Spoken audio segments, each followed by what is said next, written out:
Good evening, ladies and gentlemen. I, Karan Seth, And I, Gaurav Chawla. welcome you to the third session of Erudition 2016. It gives me great pleasure to introduce the theme for this session, From Funnels to Circles, the Age of Influencer Marketing. Marketing has always sought those moments or touch points where the consumer are open to influence. For years, touch points have been understood through the metaphor of funnel. Consumers start with a number of potential brands in mind, that is, the wide end of the funnel. Marketing is then directed at them when they reduce that number and move through the funnel. And at the end, they emerge with one brand that they choose to produce. Today, the funnel concept fails to capture all the touch points and key buying factors resulting from the explosion of product choices and digital channels, coupled with the emergence of an increasingly disconcerting and well-informed consumer. Consumers are changing the way they research and buy products. Actually, the decision-making process is a more circular journey, with 4 primary phases representing potential battlegrounds where marketeers can win or lose. Initial consideration, active evaluation or the process of researching potential purchases, closure when consumers buy brands, and post-purchase when consumers experience them. We are honored to have with us today an extremely diverse and esteemed panel. It is our greatest pleasure to introduce to the audience our distinguished panel members. First, we have with us Mr. Amitesh Sinha, Head Trade Marketing, Marico Limited. He's a marketer with more than 10 years of experience and an alumnus of SP Jain Institute of Management and Research and IIT BHU. A salesperson at heart, he has worked with FMCG giants like ITC Limited, GlaxoSmithKline, and is currently working as a head trade marketing with Marico Limited on both sales and the marketing side. He has been awarded with Business Excellence Award and Marketing Oscars during his professional career. We welcome you, sir.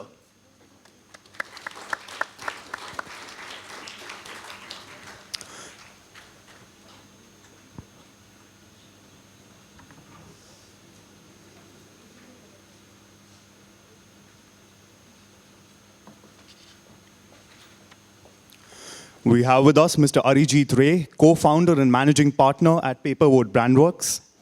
An alumnus of University of Delhi and Mudra Institute of Communications, Ahmedabad, Mr. Ray is a marketing and advertising professional with over 23 years of experience across various roles with leading multinational communication groups. We also welcome Mr. Sunil Chawla. He started his career as an assistant account executive with Triton Communications. As Associate Account Director at McCann Erickson, he was the business head for Nestle, Gillette, and Coca-Cola portfolios.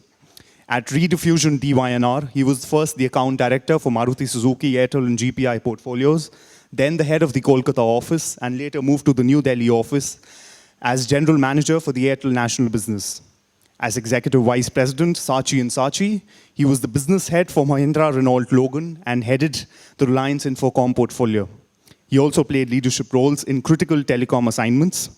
Under his leadership, DDB Mudra West surpassed revenue and profit targets 3 years in a row and added 22 new brands to its portfolio. As CEO, he led the growth and transformation of Dentsu Communications into the largest agency of Dentsu India Group and one of the fastest agencies in the Dentsu network. We welcome you, sir.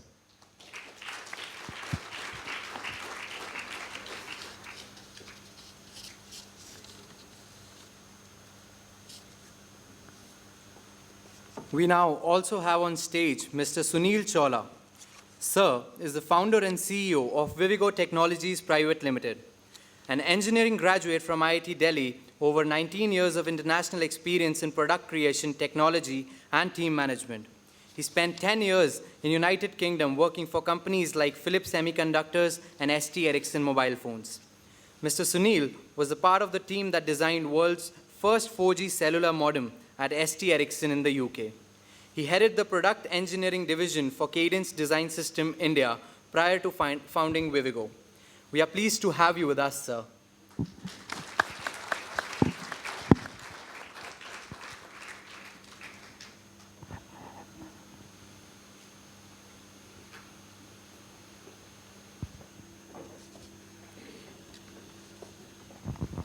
Next on the panel, we have Ms. Namrata Balwani, Senior Vice President and Head of Office at Ogilvy One Worldwide. An alumnus of Mudra Institute of Communications, Ahmedabad and St. Xavier's College, ma'am has over 17 years' experience in digital marketing and advertising across global communication firms. She began her career as a senior media planner with contract advertising, where she managed brand portfolios of Bajaj Auto, Franklin Templeton, Lewin Jeans, Heinz, and Platinum Guild. As business group head for Group M, she managed key accounts like VIP Luggage, Pidilite, Platinum Guild, SOTC, Disney Channel, Tata Motors, AXN, and Franklin Templeton. She co-founded and ran an independent full-service digital agency, Media to Win, for 10 years, building it from a 2-member team with minimal investment to an award-winning agency with a team of over 40 employees across 3 cities. She has vast experience in brand marketing and media strategy and solutions and has managed marketing requirements for over 50 brands across the FMCG, BFSI, auto, technology, durables, media and entertainment and other sectors. Presently, she manages the digital, customer relationship management and direct marketing requirements for brands such as BMW, Honda, Coke, American Express, Dabur, Kohler, Vodafone, to name a few. We welcome you, ma'am.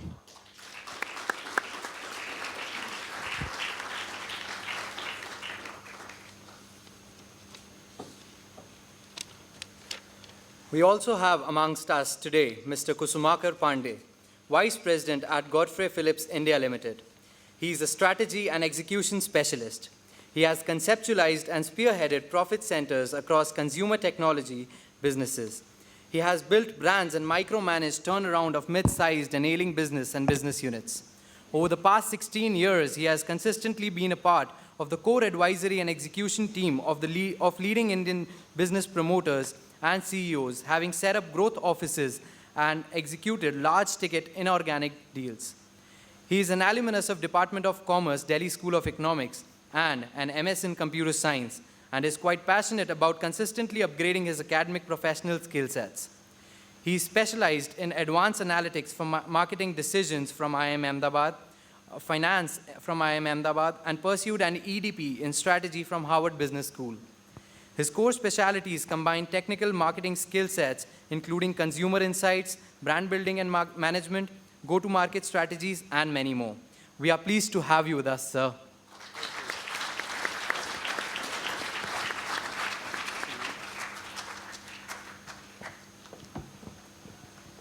Now, I request Mr. Arijit Ray, the moderator for the session, to kindly initiate the discussion. Over to you, sir. Hello. Thank you. So just before the session, we actually had the opportunity of just talking amongst all of us, 4 of us. So this session is, we're quite familiar with each other the last half an hour. So this session is going to be a freewheeling discussion amongst us. And I'm just going to hold the mic and do a little bit of getting responses from all of you. But in that context, since the topic is influencer marketing, what I will do is I'll give a quick backgrounder to the discussion. So what we are seeing is, and aptly so from the note that was circulated in the topic itself, influencer marketing is a big piece today in every CMO's arsenal. So a lot of statistics on the net which talks about that almost 30-40% of the CMOs today, they want to do an influencer marketing campaign sometime in the next year. Influencer marketing campaigns have got traction internationally over the last 5-6 years. A lot of very good campaigns, very visible campaigns have been done. In the Indian context also, a lot of stuff is happening. A lot of campaigns are being talked about in media. There are quite a few bloggers, influencers who are gaining traction. However, having said that, one just needs to kind of take a macro look and understand why is influencer marketing getting so much traction. If you see what's happening today, is that there's a deluge of content on the internet. There's so much of content on the internet that people are finding it very difficult to maze through that. In fact, there are statistics which say that 45 to 60% of people are saying that if I don't get original content, if I get too much of sponsored content, which is content pushed by brands, we're going to boycott social media. So people generally, consumers who are actively seeking social media, actively seeking experiences, are saying that We want content that's original, not content that's pushed by brands or sponsored content, right? So if you look at the backdrop, that's the reason why influencer marketing is getting so much traction, because consumers want to know, consumers want to believe third-party endorsements. Consumers don't want to believe what brands are talking to them or what brands are pushing to them. They want to know from people who are a little more real. They don't want to know from celebrities. They want to know from celebrities who are much more real. So that is why influencers like bloggers, people who are, social media stars, who are much more relatable to people, are gaining traction. So therefore, if you see in the whole industry, what's happening is authentic content, original content, is getting traction much more than branded content. Yeah. So I think that's the backdrop I wanted to give for the panel, and that's the backdrop for influencer marketing getting so much traction. So I'll start with Namrata. So Namrata, you've got some phenomenal experience of starting your own company and running it for 10 years. How do you see this sudden traction of influencer marketing campaigns internationally and in India? How do you think this whole wave, will it peter off, or will it kind of stand its ground? What's your assessment? Hi, everyone. Can you hear me? Yeah? Okay, good. So I think firstly, to start with, we live in this environment where brands want to become people and people want to become brands, right? That's the way marketing is fundamentally changing. And if you look at the whole growth of influencer marketing, obviously the genesis behind it is some suspicion that, when brands communicate, they're only doing a hard sell. So to some level, brands have brought it upon themselves with the kind of messaging and hard sell and communication that's been happening over the years, that earlier there used to be a trust established when Coke put out a communication. Today you feel, oh, it's a Coke communication, let me listen to what the influencer has to say. So that change has happened, and I think only marketers have only themselves to blame for that. But what has also happened is that to some level, there were some industries which were always influencer driven. So the fashion industry, the people who lead the fashion business were big influencers themselves and people believed them. But there are other industries which were more mechanical, where they put out a product, they created this brand around it, they created advertising around it, and they sold it. So those are the industries, I think, which are feeling the pinch now. And some of the experiences that people have today are all coming from that whole space of authenticity. That here is someone who can give me an unbiased, credible opinion. That person maybe has a deep knowledge of fashion, so when they recommend a certain pair of jeans, we know that they're on trend. They always tell you the latest stuff. So if you watch them, you know that this is the new look of today. And that, I think, adds to why do brands associate with these people, because brands are unable to build that on their own. But interestingly, we were having this discussion earlier about Baba Ramdev and how he's such an influencer himself in the age of yoga and spirituality and everything, that now when he puts out Ayurvedic products, everybody believes him, right? So there are two ends of the spectrum. One is companies that are trying to do this and therefore paying influencers to put out that message. And the second is companies where the influencer, very interestingly, is somebody who already leads the company. So in all of this, what has happened today, and this, my opinion, is a little contrary, is when we look at social media stars and people talk about, let's get them to promote our products, it's also become very commoditized. So the same social media star today will talk about a BMW car, and tomorrow they'll talk about shampoo. And day after, they'll go and say that, oh, I went and watched this movie and it was a fantastic film.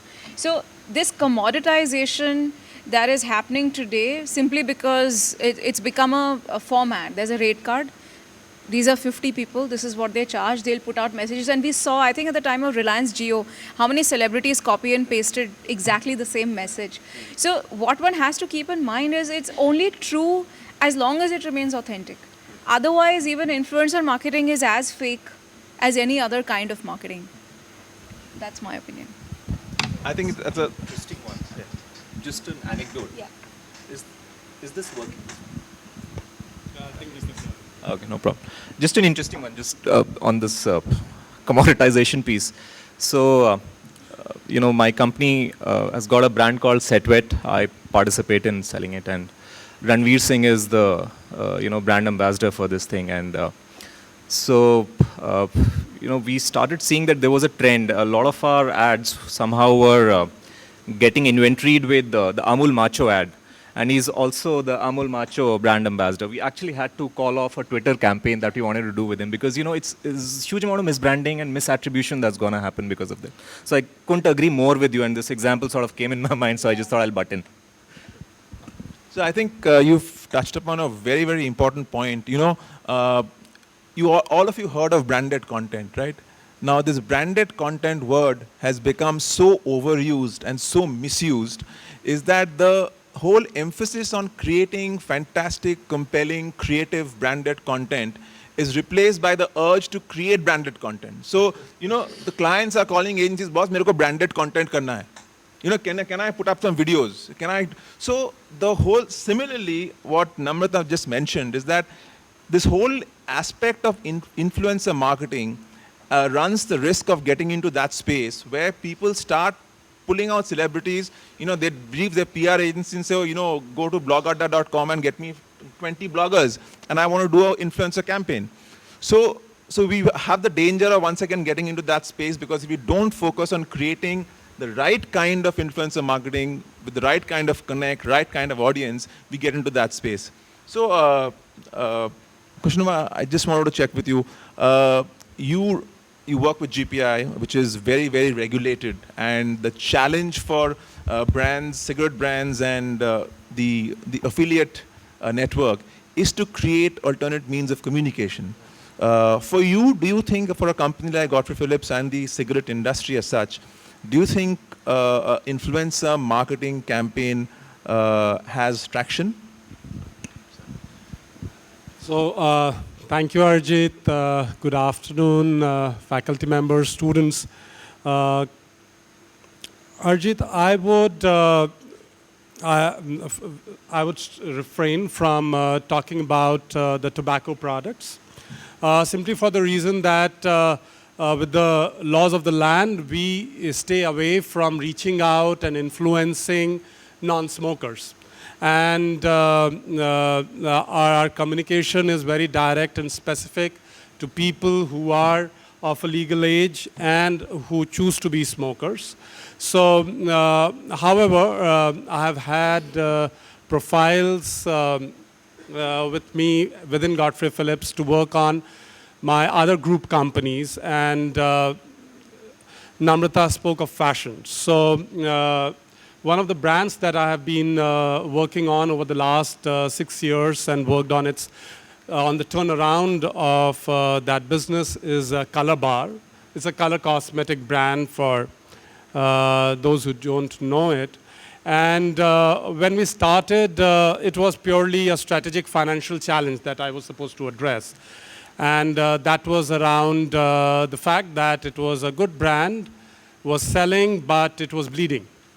And clearly, there was no money for ATL. So the need for considering alternate channels, mediums of communication came in from that need. And influencer as a perspective became much more vivid to us at that juncture. And to cut the long story short, bloggers meet, interaction, sampling trials, etc., all put together have worked. And the brand is one of the only other Indian color cosmetic brand that's profitable, growing at twice the rate of the industry, and a brand that's quite believable. So it's a case where the approach has worked. Still, I feel that India, as you were rightly saying, the degree of fatigue around branded efforts on influencer marketing is not really high. So that's why there is a bigger danger of brands falling into that pitfall of overdoing stuff, and the same challenge that Namrata spoke of. Internationally, brands have been created by celebrity endorsers using influencer marketing fairly well. Anastasia is a color cosmetic brand that's been built over the last 1.5 to 2 years purely on Instagram. There's a celebrity out there. she introduces a product category purely using one media, that's Instagram, and creates a brand that's challenging 15% of ST's sales volume in USA. And this has been thereafter copied and emulated by L'Oreal. They have gone ahead and co-branded one influencer's brand.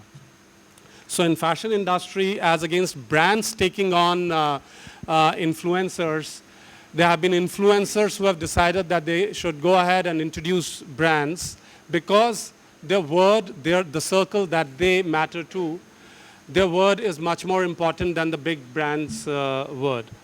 But yes, I would later in the discussion would like to bring about the various other pitfalls that we do see from our company perspective. But I do feel that the format, the approach is here to stay. It's worked quite well, but one does need to, I tend to agree, one does need to be wary of the pitfall of overdoing it. I think, Krishnama, you touched upon a very interesting point, and I think it's for all of us to talk about it as well. The fact that, certain categories like fashion, cosmetics, food, these work very well for influencer marketing campaigns because these categories have a lot of social media stars, they have a lot of blogger stars, and they are categories that do very well with visual mediums. So as he rightly said, these categories work very well with platforms like Pinterest, Instagram, Twitter, Facebook, obviously, but on Instagram itself, you can run a fantastic campaign and build awareness. So that's, I think, a very good point. The other thing I wanted to kind of, extend the discussion to the other part of the panel, talking about the pitfalls, talking about, actually reading up on the internet about how initially, when this whole influencer marketing thing started about 6-7 years back, the influencers and the bloggers and the lead Twitterati, they used to get cold calls. So companies used to directly, suddenly reach out to them without any strategy of, engaging them. So what typically used to happen was companies contacted a blogger and said, would you tweet or would you, write for my brand? So typically what's happening is that in today's context, brands don't have a strategy to engage with the influencers. So in terms of what I want the brand to accomplish, what would the influencer accomplish? So in that context, I want to ask you, what do you think is important for brands to understand, and how should brands go about this task of engaging with, in fact, there's a very interesting thing that I heard that nowadays CRM is one concept, and now there should be another concept called IRM, which is influencer relationship management. So how do you build and engage a quality relationship with influencers? So from your perspective, you are at a senior position in Marico, especially trade marketing. In that context, how do you think is this whole aspect of engaging with influencers important? See, in my opinion, in fact, thanks Arijit for asking this, and hello everybody. In my opinion, it's as easy to get it wrong as it is easy to get excited about influencer marketing. So excuse me if I sound a little bit like a skeptic around this. I'm not. I'm fully sold on to influencer marketing. However, there are a few things to watch out for, and that's what I'm going to mostly talk about. Something as innocuous or as harmless as putting in feedback for a restaurant can easily become a source of engagement, at least in that restaurant guy's mind. You going to a restaurant, you had a nice time, you put up a good feedback, that's up for installation on the online asset that the restaurant may be creating. In his opinion, the job of engaging and creating an influencer marketing piece has been accomplished. That's not, frankly, because if it's forming a part of a larger wall where your testimonial is acting as a brick, serves the purpose, but is there a certain thought process, integrated thought process that's gone behind it? May not always have. So I'm just saying there are always these kind of pitfalls that you as budding marketers shouldn't get into. However, I wanted to start with something slightly more organic and slightly more grassroots. You guys are in your second year mostly, am I right? First and second year, okay. Integrated marketing communication, something rings the bell somewhere? Not to everybody. Some guys are like really nodding voraciously. And I know you guys are part of the organizing committee, yeah, it's fine.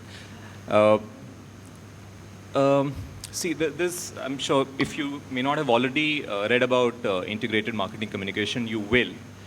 I think in this changing environment, it's becoming a bit of a myth, largely with a lot of brands. I think no longer does your brand need to be under the shackles of it being integrated. All your communications don't need to be, they need to be consistent, however. I mean, there are so many vehicles, so many media channels now available.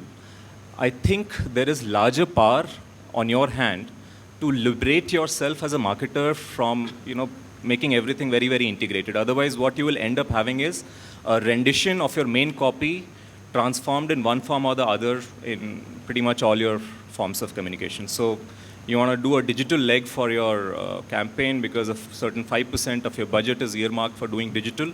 It could just be a rendition of your main 30-second copy that you would have created. Don't get into that. There is drastic amount of potential now available at your hand to resolve, address, piecemeal triggers or barriers that your brand could be facing in the real world. And now with technology, with geo targeting, there's so much of power in your hands available that you can actually create solutions and content for a very, very specific geography, specific set of people whose behavior you are reading can clearly make out that there is a certain barrier to be addressed and target that particular content through a certain piece of influencer marketing that you may be having. So I would suggest we should see influencer marketing as a means to an end and not just feel something that it's something very exciting to be done and let's then just go about doing this. So that'd be my request to you guys as budding marketers. Great point, Amitesh. I think what Amitesh touched upon is the fact that there is a need to evolve for companies and brands to build an integrated approach. Let's not jump into influencer marketing campaigns. So how does a brand create an integrated communication strategy? And under the integrated communication strategy, there should be an integrated social media strategy. So under social media strategy, influencer marketing, a digital influencer marketing campaign is one piece. So if you don't understand, if you don't have a bird's eye view of what is the brand's social marketing strategy, it is very difficult to build an influencer marketing campaign. I'll give you a very quick example. Now, influencer marketing campaigns work very well if the influencers initiative, that the engagement that a brand reaches and the visibility and the mentions and the reach that the brand reaches is further amplified by the brand's own fans. So typically what brands don't do is brands don't engage with its own customers. So there are brands who have fans and there are brands who have super fans. So for instance, if you had a very good strategy to engage super fans, you could have got the influencer campaign amplified through super fan strategy. So that is why it's important to have an integrated approach to the whole idea of influencer marketing. Coming to startups, I'll give you a good example and then talk to Sunil. There's a brand called Vista Print. They ran a fantastic, a good, in the Indian context, good campaign with influencers. The campaign ran with a hashtag called Chalta Hai Ko Chalta Karo. Chalta Hai Ko Chalta Karo, which means that for startups, and they used celebrities, which is the owner of Viral Fever, I'm forgetting his name. There were two other guys who were basically guys who did well in the startup space. So the whole campaign was, Vistaprint is a quality digital printing solutions provider. And for a good startup brand, it's important to have the best solutions. So they created this campaign, and the celebrities, the heroes, the influencers, were these startup people who started the companies, like the owner of Viral Fever.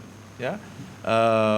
And the startup space is very ripe for this whole business because typically what happens is startups initially don't have a lot of budgets. So influencer marketing campaign gives them a lot of traction. And in this context, I thought there's no other person better than Sunil to give us a heads up on what he has done in his approach to engaging in influencers, or his experience of running campaigns, social media campaigns, especially with the context of influencers. Thank you, Arijit, for asking me this question, and good afternoon, faculty and students here. So what actually right now I'm feeling like a child among the marketing giants, to be honest, and I'm getting enlightened by the discussion that is happening around me. But thinking from a grassroots level, and probably some of the students may be wondering why this influencer marketing at all, why do it, right? So in the initial days when we started Vivigo, traction was important, and the numbers through early adopters were important. It was always important to give a service to people who they can use and recommend other people to use. And to achieve that, we actually started doing a couple of experiments. And one of the experiments we did was doing an activation in moving Shatabdi. Okay. So we took permission from Indian Railways to do this campaign. The campaign was on the Delhi-Chandigarh Shatabdi. So in the morning, our team went to Chandigarh, and in the evening, they boarded the return train, came back to Chandigarh. So our product is about one-way taxi travel. Okay. So we pick up customers from one city to drop them to another city, and we charge half the price that otherwise they will be charged. So it is a very attractive product, especially for people who are frequent travelers or people who are traveling in the group. It is a very good substitute for bus or train transport. Okay. So we wanted this awareness to reach to the people, and we thought that was the Shatabdi travelers were the good audience for us. We conducted a selfie contest actually in a moving train, and it gave us a lot of PR, a lot of buzz, and we met a lot of people there who said, your solution is going to take me from door to door? I said, yes, it is door to door. They said, really? I'm not going to go to the bus station or to the train station from my door to my son's home? I said, yes, and half the price, comparable to your Shatabdi train. And we got a lot of enthusiastic response. And from that campaign, actually, we saw a noticeable surge in our online traffic, where we saw easily 20% of our website traffic increased, and it sustained from then.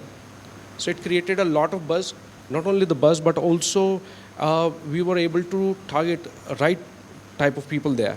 So influential marketing has been very important, and it is important for the companies that work in a niche where product is very new, and selling product awareness or creating a new market for any product is extremely expensive.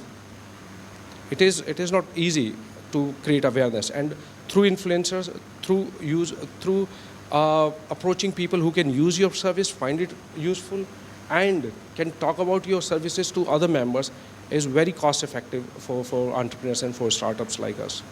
So I think this one example is pertinent, and I can talk about more when we reach there. Great. That's a great example. I think what Sunil has, the context that Sunil has given is very, very important, because he has said that its influencer marketing works very well for generating awareness for niche brands. I think that's a very, very important thing for all of you to understand, that where influencer marketing works. Now, influencer marketing also works in generating awareness, but for niche brands. Yeah, but influencer marketing works. There are no rules. As we progress, more time evolves, rules keep on changing. But generally, for all you future practitioners of advertising and marketing, you must understand that if you want to, Samsung wants to run launch a mega brand, a technology brand, or a massive car brand is being launched, you cannot do the campaign only on an influencer marketing campaign. You have to do an influencer marketing campaign which can amplify your overall campaign. Yeah? I think that's one backdrop you'll need to understand. I want to ask you one question. You've tracked a lot of advertising and influencer marketing campaign that's happening in India. And we've also seen a lot of international influencer marketing campaigns. International marketing campaigns, what we've seen is a lot more cutting edge, lot more irreverent, because over the last 7-8 years, and their social media base, their blogger base, it's much larger. So obviously they have a much larger audience. In India, it's slightly more muted, but I think we are getting there. We started having a lot of campaigns. What do you think is the main difference amongst both the worlds, international and in India? If you look at the international market, I think the first thing is that there are already so many creative people. So for example, have you all seen the one where they put everything in a blender? They blend phones, they like whatever possible, they put it in a blender, and that's their YouTube channel, and that's what everybody watches, right? And then brands started tying up with them to associate with it. So there has been a culture of content creation existing internationally for a longer time, probably because obviously when YouTube launched, it first launched in the West. Most of the products launched in the West before they came here. And therefore, the kind of content marketing or the video bloggers or the people that they have a massive following in those countries, and it makes a big difference when they create really cutting-edge content. I think in India, it's been a learning curve, and the learning curve has been helped by, of course, people like Google, who partner with video bloggers. They do a lot to get them to create content, put it up on YouTube. Similarly, now Instagram is doing a lot to get interesting images, good stuff going online, even from the Indian context. So what we are trying to make up for is probably the 5 years, and that's the typical Indian trend, right? Everything hits India 5 years later, but the curve is 1 year as opposed to 5 years. And that's what we're trying to change today. So I have two examples of interesting ways in which brands have used it. One is from my own company, from Ogilvy. The other one is just something that I've seen online. A couple of years ago, Philips air fryer was launched. And there was a period when it was not really doing that well because people couldn't understand what to use the air fryer for other than chips, right? So because the question was, can we use it in India? What are the use cases? If I'm doing something at home beyond chips, what else do I make? How does it work? And they were facing that problem that while people understood the need for the air fryer, they didn't understand how to do something at home that made it worth their while to do every day. So we tied up with this chef and created 52 episodes that went on YouTube. And each episode took a specific case of whether it's samosas or any other aspect of Indian cooking. How does the air fryer work from the Indian context? Now, what happened as a result of that? When we tracked that after the episodes had got over, there was a 150% increase in search queries for Philips air fryer. Now that's a fantastic number because the fact is that people were just not searching for it before. It wasn't in their mind space. Over a period of time, over 6 months, their sales also went up. Yes, they also did mass media around the same time. But the engagement that we got with a lot of women who finally understood how to use the air fryer really made a difference to the way the brand was adopted. So that's one example of how a really big brand, which can put all its money behind marketing, still needs influencer marketing to convince people to use their product because that's the way they've been shown how to use it. The second, I think, is if you look at a lot of startups today, and just coming from the startups point, how has Swiggy, if you all have used Swiggy, have you all used Swiggy at all? Yeah? How has it been built? There is zero marketing. I know we have Uber and a lot of other examples. I'm just talking about Indian examples. Swiggy has been built through word of mouth because it's a product that works and people recommend it to other people. There's a brand of sunglasses called Miami Blues. I don't know if you all have you all heard about it? So Miami Blues, what they've done for the past 6 months on Twitter is pretty much use celebrities on Twitter by simply gifting them Miami blue sunglasses. That's all they've done. And they've started wearing it. And the only expectation, and they don't even have any expectation, but what the people do in return is they click a picture, they put it up online saying, here, hey, I'm using my Miami blue sunglasses. And given that sunglasses is such a mass category, there are so many different brands. They've done this exercise and suddenly made a lot of people understand that, hey, here's this new brand. So there are different ways in which influencer marketing can be used, and I think India is sort of coming of age compared to the international market as well. Great. I think the air fryer example is a fantastic example in the Indian context, but it gives you a very good assessment on how to do influencer marketing when the category codes are not known, when people need to know about the category. And I think the other example that you mentioned about the sunglasses were really fantastic. In this context, there's one example I would like to talk about. All of you heard of this brand called Skittles? It's an international chocolate brand. And Skittles is known for doing very path-breaking, edgy advertising, social media campaigns. And very interesting thing happened. Sometime in 2011, in one of the NFL games, one of the stars called Marshall Lynch of this team called Seattle Hawkers, he was eating Skittles. And that suddenly became a huge phenomenon. Before the brand could pick him, the Skittles fans made him a huge success. So the brand didn't know how to really engage this guy because he was already a Skittles fan. So what the opportunity that came to the brand was, this guy had a very bad and frosty relationship with the media. He never used to answer any questions. When press used to come and ask him questions, he used to just get out and give a smirk or kind of be rude to them. So the Skittles management, the brand team decided they're going to use this guy's love of Skittles and this imagery and persona of he being an anti-press guy to the advantage of the brand. So what they did was they created a Skittles press conference. So basically this guy is sitting, you go to YouTube and check it when you get time, this guy is sitting with a bowl of Skittles and he's answering questions, so it's a Skittles press conference. So this became, on a Super Bowl telecast, it became a huge hit. A simple, and they had just about 10 days to do this campaign. So you know that if you have the right kind of brand team, if you can the right kind of decisions, influencer marketing can be as spontaneous. It gave them some 630 million impressions on YouTube. So I mean, if the focus is building the right kind of content with a creative, with something that leverages the brand's strength and also leverages the context, then it's visually powerful. It's much more memorable.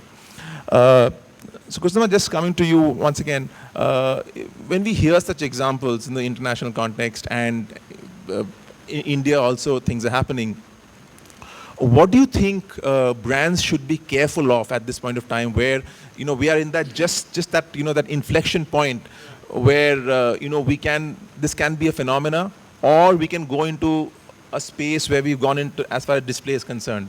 There's so much of, display advertising is like, we can't measure display advertising because it's so crowded. It's just become unmanageable. So what is your assessment now? What approach should brands and marketers take when we are in such a crucial position? Right. That's an interesting point, Arijit, and I would like to come to it, but just extending on some of the aspects that we spoke of earlier, the relevance of influencer marketing in a niche category, the fact that when the category codes aren't defined, the role it plays. I would just like to extend it. I know startups generally associated with innovation, so that's there. But even in the mainstream categories where there is a new category getting created, product category getting created, and the role today that influencer marketing plays, the opportunity it provides for these categories to come up quite rapidly is pretty interesting. And one of the categories I would like to quote here is a product segment that I've been working on. It's vaping. It's not smoking. It's about being able to vaporize nicotine liquid or flavors and you being able to consume it. And when this category started emerging about 8 years back, it was initially an invention out of someone who was primarily working on heating and circuit boards and lithium-ion batteries. So clearly, the first product, the person was not knowing the category codes or who are the consumers for whom it would work. It was quickly followed by some of the leading executives of the tobacco industry because they felt that here is a solution that works for the smokers. And clearly they brought in all the category codes of the tobacco industry. Big brands like Enjoy, Green Smoke, Blue got created. Most of these brands have been now bought over by Big Tobacco. But what they thought was their strength point turned out to be their nemesis. And the reason is that probably this category was to unfold itself in various ways. And when product innovations kept coming, the user-created content on how they use it, how is it changing their lives, which was quite spontaneous. And it was still not falling into the paradigm of having a complete, integrated, or consistent communication perspective as you spoke of. Still, there was a greater usage pattern, a usage case for the product categories than even the innovators or the brand creators could visualize. So that has been yet another interesting space where I've seen influencer marketing really helping the industry leapfrog. After all, the size of the tobacco industry in US is about $25 billion over the last 150 years. And size of vaping industry in US alone, if you go by Nielsen data and stuff, it is about already $7 billion. If you go by analyst reports and their estimations, it's about $10 billion. So, and an industry that has been largely built, unlike Europe, in US, on influencer marketing. So I would have liked to bring that about. But now coming back to your interesting observation of what brands should look out for to avoid pitfalls when they see such spontaneous, massive success of influencer marketing.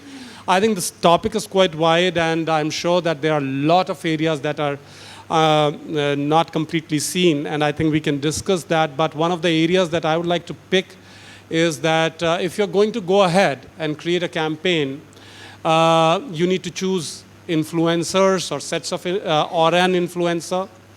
And mostly the choices have been on the basis of number of followers. And I think that's only one part of the multiplier. The other part, other two elements that I feel that are relevant are the impact that this particular influencer has on that community. So you could have followers. You may not have the impact to bring about behavioral change, influence, etc., right? Quite a few Bollywood stars, for instance, would have a celebrity as well as an influencer status. And for some of the examples that were shared earlier, they may not have the right impact that you're looking for. So it also goes on to the strength of the connect that this influencer would have. And the other multiplier for sure is how relevant are they for your category. So presently, I feel the pitfall that the Indian companies could face is that because the category is new, the approach is new, the follower base and the user base is lesser, and some of the leading influencers have been a little more proactive through their marketing teams to get on Twitter and Facebook and stuff. They have much higher number of followers. And end of the day, when you have to fulfill a number, as you were talking of, you tend to go back to them. So they may be one part of the equation, one part of the multiplier, which is the number of followers, but the other two element of the strength of the connect with their community and their relevance for the category, that could be missing. So that's one area that I feel could be. That's a great point. I think the point that really stood out among what you said and really kind of has a lot of importance in today's context is the fact that how brands must look at impact rather than followers, you know. So what's the kind of impact that person has with its followers is very, very important rather than going only by followers. So the pitfall is that a lot of brands are choosing celebrities and bloggers by their followers. So there's this concept that's recently come up is the engagement rate. So, you know, the ratio of engagement a social media leader has to its followers. So if the follower is X and the engagement is, say, 3X, then a person with a higher engagement ratio to its followers has got a better engagement rate. So I think those are kind of metrics are gradually evolving. And the point is that it's important to measure social media campaigns and it's important to measure influencer campaigns. I want to ask you a question. In this context, there's this whole theory of, you sometimes using these influencers who are micro celebrities, micro bloggers who are not very, very senior, but they give you good engagement because they're less expensive and they got a good, so impact is good. So how do you think brands should, balance this approach of using mega celebrities, medium celebrities and micro celebrities to strike the right approach? Yeah, I think, Arjit, the answer to that is, I think when you, and my personal take is the whole celeb marketing piece in most of the categories is now overrated. And in my opinion, this whole, trend is on a downhill. In fact, I've got a slightly more controversial take on this whole thing. I think we bring in mega celebs when we don't have ideas for our campaigns. I think the content needs to be the hero when you have, smaller or seemingly smaller celebs, because they're doing a task for your brand that's been predetermined, pre-identified. And therefore, if the person is carrying the right content relevant for your brand task forward, I think that's like job done, in my opinion. Content is the hero, and we've been talking about the fact that how do you create content that's that's visible, that gives you traction, that's memorable. In that context, Sunil, you're running a startup company. What's been your experience in creating your content pipeline for communication? How have you been managing that, and what's the kind of percentage of influencer kind of marketing kind of engagement that you've done so far?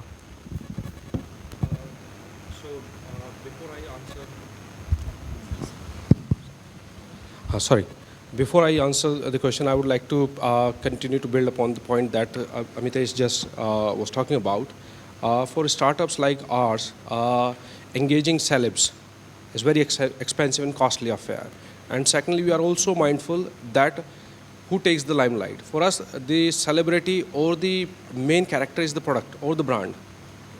So celebrity themselves should not be so big that they overshadow your own brand. So that is why we are quite mindful of not engaging very big celebs. On the second hand, we are also interested in the engagement ratio, as Arijit was talking about. So not only on the in the digital media, but also in the offline arena, we are quite mindful of that. And for that reason, we have engaged with micro-influencers. So people, for example, we work very deeply with Indian diaspora who lives abroad, because the product that we are selling is very helpful for the people who have been traveling into India and they have taken a flight for, say, 9 to 10 hours. Last thing in their mind is to take public transport to reach home. So solutions are like ours. One-way taxi is a wonderful solution for them. So for that reason, we have approached the cultural societies, the temple trusts who are in cities like London and even smaller cities like Southampton, where I used to live. And we have been able to engage people there. And those people, when they talk about, because a good thing about talking about these people is that they have a good reputation of talking a lot, right? So if they like your product, whether you pay them for it or not, they'll talk about it. So that is an interesting thing about being a good product, is that you will be talked about whether you are paying that much or not. And so micro-influencers have been very important for us, and we have been engaging with them to a very good extent. And now, coming back to Arijit's question, the content pipeline and the how our content is structured through how much percentage is targeting towards influencer and how much it is not. So first I'll build some basics around it. So the way we see the content from the two perspectives. One is the content's strength that will attract not only the influencer but also his or her audience. At the same time, we also are mindful of the backlinks that are actually permanent bookmarks that are left scattered all over the internet, which boosts our domain authority and brings the cost down. Because when somebody searches on Google for certain keyword, likelihood of our keywords coming up increases because we have our backlinks scattered all over the place. So we see engaging influencers is a very good thing, but also I think that comes only with the strength of the content. If the content is weak, however good the influencer is, it is not going to fly. So content has to be very good and very informative at the same time. So infographics are something that we use quite regularly. Sometimes we use content obliquely. It may not directly relate to our product. For example, we can talk about 10 safest places for solo female travelers in India, right? So it may not directly relate to our, but it gives brand awareness to people. So this is what we do, and so we have to be very prudent about how we engage with influencers, and at the same time the cost is paramount for us, so we have to be very careful of the return on investment. This is what I would like to add from my side. Thanks, Sunil. And that point about, I think, a good piece of example to kind of summarize our whole session. When you talked about keyword search, just to kind of give you illustrate the rise of influencer marketing in the last 3-4 years. 4 years back, when you did a Google keyword search on influencer marketing, you got about 50 responses a month. And now it's about 4,500 a month. So over the last 3-4 years, that's a phenomenal rise of the influencer marketing. And so before I kind of summarize what this group has spoken about, some of the interesting influencer campaigns that are done in India, you can take a look on YouTube, is a campaign called the Crazy Reading Habits by Amazon, where they involve celebrities like Amish Tripathi. Very interesting campaign done by them. Then they did. Then Mahindra Gutso did a very interesting campaign through food bloggers, which was "What's Your Gutso?" They got food bloggers to do scooter rides on a Sunday to various restaurants, and so you can type these things and get onto the internet and look for examples. So there are a lot of interesting examples in the context of India that has happened over the last few years. So just wanted to thank the panel and thank Delhi School Management Program for calling all of us for this program. Just wanted to summarize on behalf of all of us what we discussed today. We discussed the fact that influencer marketing is a big piece in every marketer's arsenal today. Every CMO wants to do an influencer marketing campaign. The fact that influencer marketing campaign is becoming more and more imperative because there is a deluge of content and people are wanting authentic content. So people want a third-party endorsement, not just what brands are talking about. We talked about the fact that integrated communication approach is very important rather than just go and do an influencer marketing campaign. So you have to have a social media strategy, a digital strategy. The fact that India is a learning curve. What happens in the internationally, typically India has a 5-year lag, but India kind of picks up very soon, and the learning curve is 1 year to 1.5 years, like what is happening in the influencer marketing space today. Fashion and food are very, very important spaces where you can use influencer marketing, bloggers, influencers, because they are very visual mediums. The fact we heard about the air fryer example. That was a fantastic example, because where category codes weren't there, category codes weren't established. We talked about a new category called vaping in India.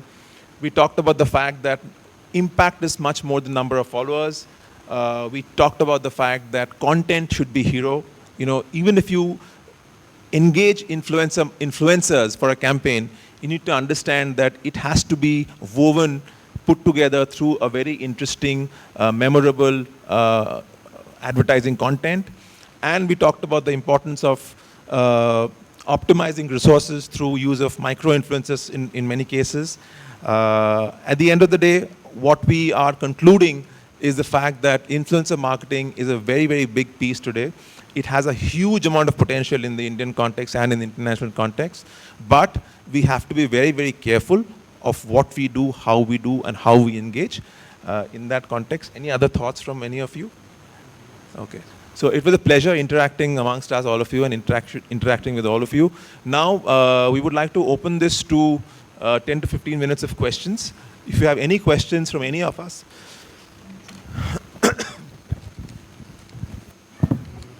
I think if you guys can also tell who the question is addressed to, and then.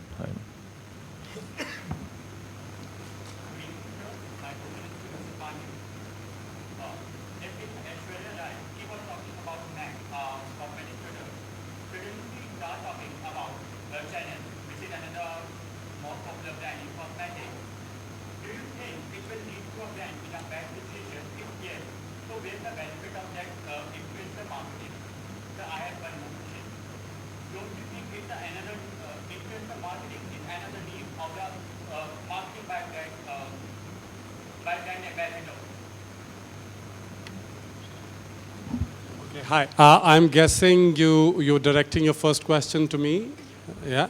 And if anyone could join, and I'm just trying to get your question right. So your question was that if a celebrity endorser, and in this case you mentioned Aishwarya Rai, if she's endorsing one cosmetic brand and then she goes on to endorse yet another cosmetic brand, would it have detrimental impact on either of the brands? Is that what you are talking of?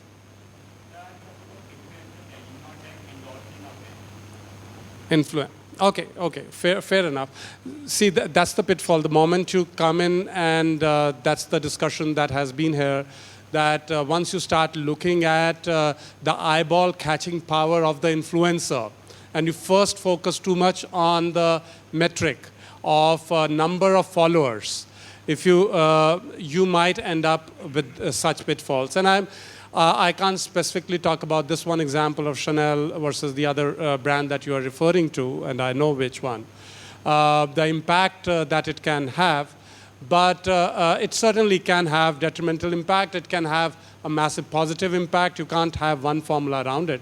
But I think the key is to look at it from the purpose of, does the mega influencer in this case live up to the values and the consistent communication that you intend your brand to be positioned around, right?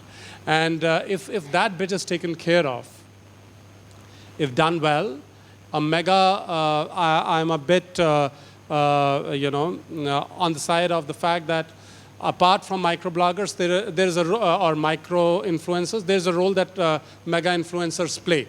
And if there are brands that offer stature that require that kind of influencer, if they can use them well, but the key metric is to look for the content being right and the relevance of the influencer to them. Any of you would like to add or contradict?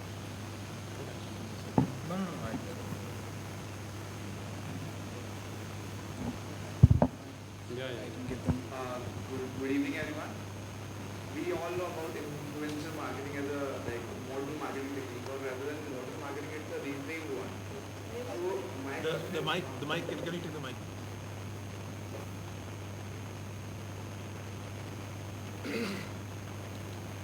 So my question is, how to measure ROI of influencer marketing? Influencer marketing.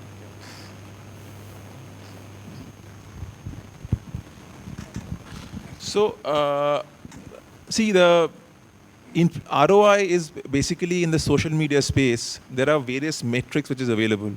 So typically what happens is you measure outcome, you measure outreach, and you measure business results. Okay, so a social media campaign or a influencer marketing campaign typically is measured by the number of people you've reached. Okay, the number of impressions. After that comes the engagement. So outcome is the engagement. So basically the number of mentions, the number of followers, and when you compute that to the business results, you get a ROI. Okay, but the one of the pitfalls of the industry today is that while you need to be very, very focused on your measurement matrix, it's important to understand that the measurement also has to be in terms of the impact, the kind of engagement and the quality of engagement that it's producing. Many times you might not get a very accurate ROI on a influencer marketing campaign. So that's one important. Yeah. I think the ROI question is something that we answer across marketing, right? So I'll say that over time in marketing, we've evolved different ROI for different mediums, but a lot of that is collapsing today. The ultimate ROI that you deliver is somebody actually using your product or your brand. Is it always possible to identify it isolated? Not yet. Wherever products have a clear online tracking mechanism, we can easily track. So let's say even with Color Bar, can we say that the sales of Color Bar in the period that you did this campaign, the online sales went up? And those are things that brands can track. So I think the metrics have evolved from the impressions, which is the awareness, the engagement, which is how many people are actually responding to us, to finally, is there an ultimate outcome of people using our product? And all these three go into measuring the final ROI of a campaign. So the examples I gave you on Skittles, in that period, the Skittles sales went up 18% over a 4-month period. So that's a good measure of business result, but you still will not be able to arrive at an actual return on investment. You know, it's very difficult to get the return on investment. And also, just one point more is that, ROI also depends on what objective you started out with. So if I use the air fryer example where people didn't know how to use the air fryer, and we say that search queries, organic search queries went up 150%, that's a clear indication of consumer awareness of the brand, which was missing earlier. So one has to measure that based on what the objective was. Sorry, what's your name? Good evening. What's your name? Sachin, I'll tell you what, I think you'll be asking the same question 10 years later also, especially if you're on the client side. By client side, I'm referring to, the non-agency. And I'll tell you why. Because it's a damn good question. That's something that we keep asking ourselves and our, agencies as well. For traditional media vehicles and for traditional marketing, there are fairly well-established, however, they are also getting questioned now, but there are fairly well-established modes and mechanics of measurements available now. However, as an industry, and this as a collective responsibility, I'm saying both for the brands as well as for the agency, as well as research agencies, we need to start getting better on this. Beyond the point, this decision is a judgment and a certain leap of faith that if you want to, and also comes from the conviction how strongly you feel this particular cog in the wheel will help you fulfill the objective of your brand target or the brand task. So I'm just telling you that this is going to be an ongoing journey. There's not going to be an algorithm that will get available on influencer marketing kind of things ever. It will be a certain collective conviction that the team will need to have for something to go forward. Yeah, I would like to add something to it. I think ROI is a very good question, and this is something that we always put in our mind, especially as as a startup, because this is what my bang for the buck is. But firstly is the mechanism to track it, whether this thing actually happened or not. That is also quite important. For example, when we were doing this selfie contest on Moving Shatabdi, it was important for us to know whether people engaged at all or not. So there were two things for it. One obviously was the selfie itself, but secondly we had a Twitter hashtag with which the people posted the pictures on the Twitter.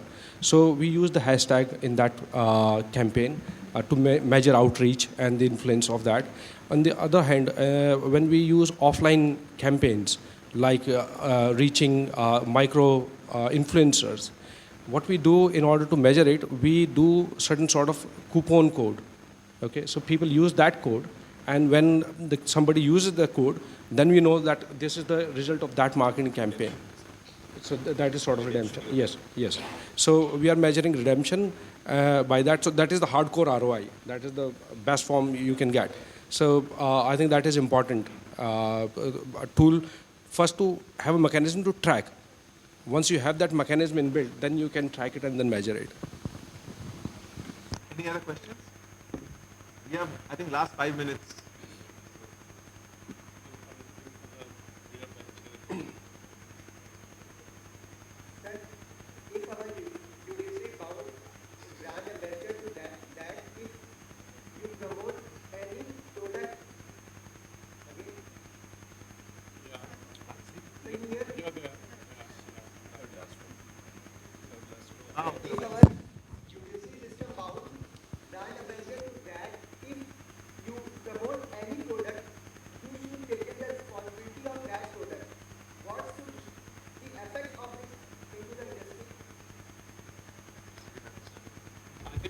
I understood the first part. The last part, what is the question exactly? Sir, actually, if our judiciary system bound brand ambassador to that, if you promote any product, you should take in the responsibility of that product. Then what should the effect of this to our industry?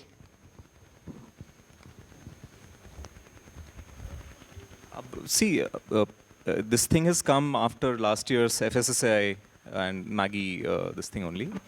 And I think it just brings into picture the much needed responsibility and acknowledgement and recognition of the whole aspect of what you're talking about. That was much needed. Yeah? So I think it's a good space in the, yeah.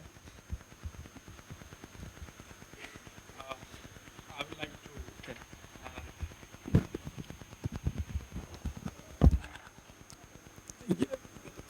I think the topic was quite specific, and we tried to stay within the limits of the time as well.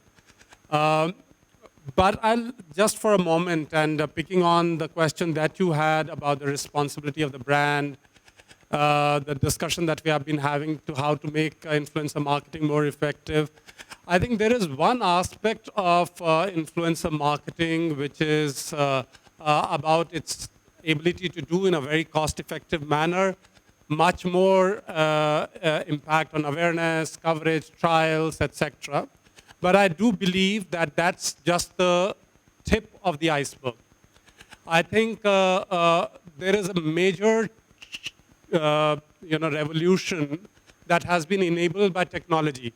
All the data that you have access to, Sunil, and the devices that we have, all these are bringing about yet another way of doing business as such.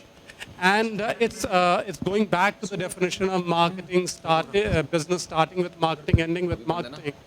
The product development, etc., are also the stages wherein technology is playing a massive role, particularly the online marketing that we are talking of.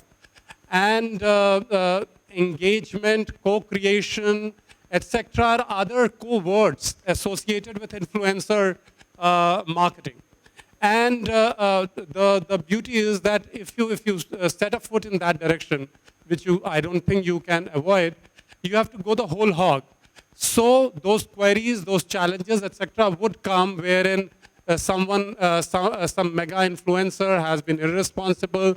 It would have impact on your business. or the fact that the brand has certain issues and the mega influencer would have to be answerable for that. It's a journey that none of us put together, and even in the developed world where this has existed for some time, no complete answers to, because the possibilities are immense. We are just starting there. So I do feel that this topic in various forms would be relevant for many such discussions a few years down the line. Ask that question in the other side. Say, isn't it too risky? Like, influencer marketing is like putting all your eggs in one basket. Say, like the Amir Khan Snapdeal saga. Your influencer goes down, he takes your product along. So is it? So, there's a very thin line that divides influencer marketing and celebrity endorsement. So a lot of the campaigns you'll see where brands use celebrities. So they're endorsements by a celebrity. You can also call them influencer marketing. But in today's context, influencer marketing is slightly more niche, where you're engaging, not those conventional celebrities or the mega celebrities, but you're using celebrities like who are bloggers, who are social media leaders, social media celebrities, a combination of food bloggers, fashionistas. So that is the space of influencer marketing, to be more specific. So that thin line will always be there.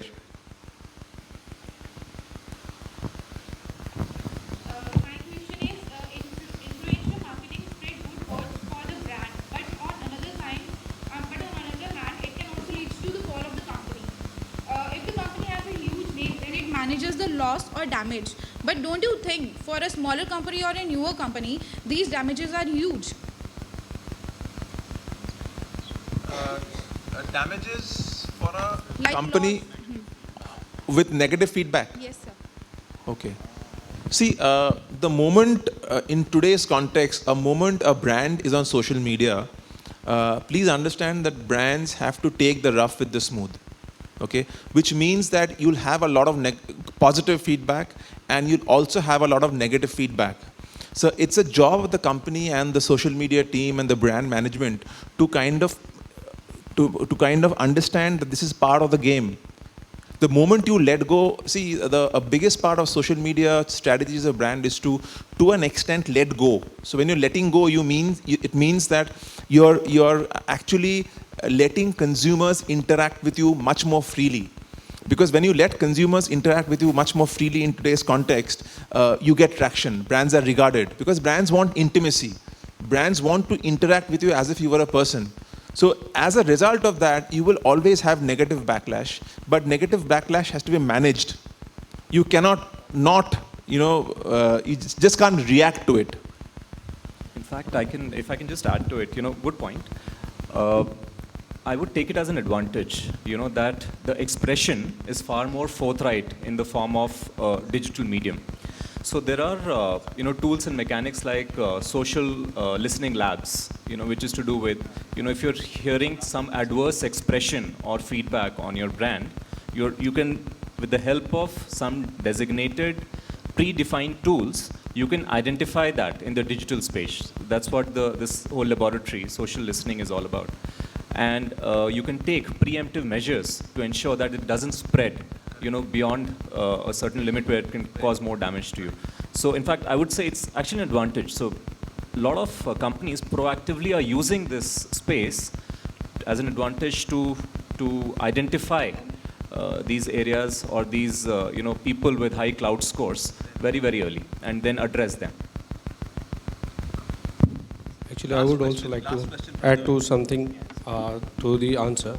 I think it was a very good answer that influencer market could be a double-edged sword. Because if you have a real influencer, in the sense somebody who is actually using your product, and then based on his experience, he is sharing that experience within his circle of influence. If it is a good experience, then you would reap the benefit. On the other hand, if it is bad, it can go very bad. Actually, we did a PR in Pune when we started Mumbai, Pune, Nashik, and Pune, Goa routes. Okay, and in this campaign, we actually distributed some free ride coupons to the journalists, and a lot of them utilized that coupon and they were satisfied. But what happened on one of the one of the inquiries, actually we promised that our price is almost half of what you are going to get in the market. And the lady who wanted to go from Pune to Goa, and when she searched the rate, it was not half, it was almost the same as you would get anywhere else. And she rang us, what is the problem? And the actual reality was that Pune, actually we segregated into 3 parts. She was searching from Pune Hadapsar to Goa, and because of the technical glitch, okay, so it could not calculate the fare very well. So we were very quick to control that damage and identify the technical glitch and inform the customer in 15 minutes or so, and she was happily able to make the booking and get on with her journey. So I think both the points are very important. Hello. So both the points are very important, that you need to be wary. So have all of your preparations done. Anything can go wrong, will go wrong. And secondly, once it goes wrong, then identify it and alleviate the customer pain point as truly as you can. This was the last question, a very interesting point on that. In talking about negative feedback and negative backlash, there was a MasterCard suddenly found out that this hashtag called, what's the baseline? Surprise. So there's a hashtag called priceless surprises doing rounds in the internet. So the priceless surprises under the hashtag, people were actually lambasting MasterCard. What happened was that MasterCard was found to be paying, basically bribing a journalist with a British Music Awards pass, so that the journalist could actually tweet a pre-drafted tweet by MasterCard. So consumers got wind of that and they started hashtagging priceless surprises with negative feedback. So today we are living in a hypersensitive and hyper-transparent world. So when things like this happens, you got to understand that social media can anytime backfire. Sorry, last question. Any one of you lottery?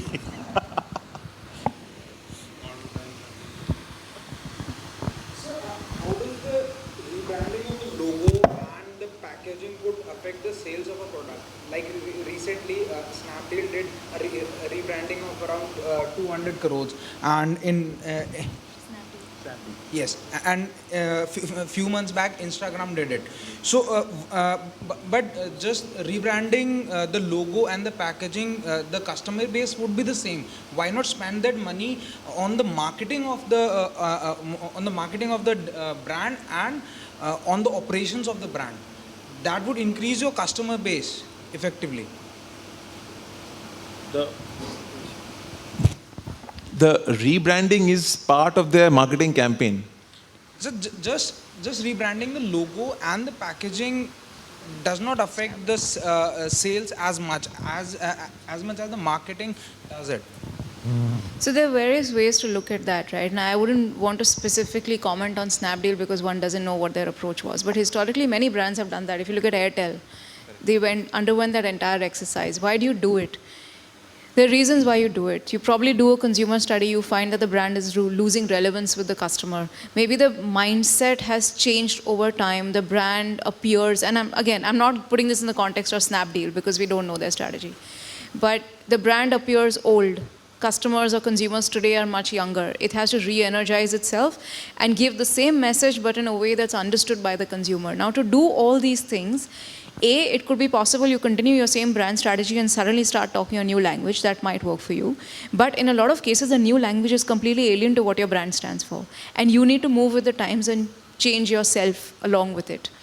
The third thing is that a lot of times brands in a startup phase, they just evolve. It's not like they started with a brand ethos, brand philosophy, nothing, right? They started with an idea, then they focused on the product, and they focused on getting customers. Now they've reached a stage where they want to be identifiable for something. And to be identifiable for something, you need a strong presence or a brand identity, whether that's a logo, whether that's music, whether that's the style of communication or the way you communicate. So those are all the reasons why a brand would change or re-energize itself. So thank you once again, all of you, from all of us. It was a fantastic session. Thanks.